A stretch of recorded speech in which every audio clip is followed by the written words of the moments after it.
अस्सलाम वरहमतुल्लाहि वबरकातुहू। 21 दिन या 30 दिन उम्रह के लिए जाना है, तो इसमें जो सफ़र होगा, सफ़र के दौरान वो कसर करेगा। यहाँ से मक्का तक उसको कसर करनी है, और मक्का में उम्रह अदा करने के बाद अगर उसको यकीन है कि मैं 4 दिन से ज़्यादा यहीं पे ठहरूंगा, तो वो शुरू दिन से मुकम्मल नमाज अदा करेगा, पूरी नमाज पढ़ेगा। अगर उसको उम्रह करने के बाद उसको लगा कि मतलब उसको पता नहीं है कि कब जाना है, 2 दिन भी लग सकते हैं, 3 भी लग सकते हैं, 4 भी, 10 भी, तो वो कसर करेगा।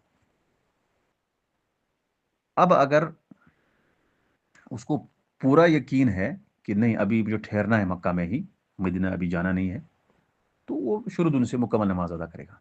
और जिस दिन वो मदीना जाने लगेगा फिर से कसर करेगा। मदीना जब पहुंचा और वहां उसका क़याम अगर 7 दिन से ज़्यादा है, मतलब 4 दिन से ज़्यादा है, 7 दिन, 5 दिन, 6 दिन, तो फिर वहां वो कसर नहीं करेगा बल्कि आधा मुकम्मल नमाज करेगा। ये इसमें ज़्यादा अकरब अकवाल है, क्योंकि जमहूर उलमा कहते हैं कि 4 दिन से ज़्यादा जिसको रहना है किसी जगह पे, उसको पूरा यकीन है कि मैं यहीं रहूंगा, तो फिर वो शुरू दिन से ही मुकम्मल नमाज अदा करेगा। लेकिन अगर उसको शक हो रहा है कि मिसाल मिसाल के तौर पर अगर यहाँ से कोई मतलब दिल्ली जा रहा है मसलन, और दिल्ली से आगे उसको अब मक्का जाना है।